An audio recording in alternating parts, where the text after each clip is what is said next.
ఈ రాష్ట్రంలో రెచ్చగొడుతున్నారో వాటిని మేము ప్రేమగా మార్చి ఈ రాష్ట్రంలో ప్రభుత్వాన్ని స్థాపించాము. नफरत के बाजार में मोहब्बत की दुकान हम सब ने खोली.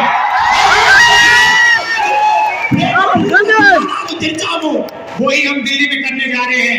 అదే విషయాన్ని మేము ఢిల్లీలో కూడా చేయబోతున్నాము. ये जहाँ भी जाते हैं नफरत फैलाते हैं, एक भाई को दूसरे भाई से लड़ाते हैं. हम मोहब्बत फैलाते हैं, हम इज्जत दिलवाते हैं और हम गरीबों की सरकार चलाते हैं. వీళ్ళు దేశ ప్రజల మధ్య విద్వేషాలు రెచ్చగొడతారు, అన్న తమ్ముళ్ళ మధ్య కోపాలు సృష్టించారు. మేము ఆ విద్వేషాన్ని రూపుమాపి ప్రేమను ఈ దేశంలో సుస్థిరంగా చేయబోతున్నాము. यहाँ पे हमारी एक महिला कैंडिडेट है. ఇక్కడ మన మహిళా అభ్యర్థి ఆదిలాబాద్ పార్లమెంట్ నుంచి పోటీ చేస్తున్నారు. सुगना जी को भारी बहुमत से గెలిపించండి. इनको लोकसभा भेजिए. వీరిని లోక్సభకు పంపించండి.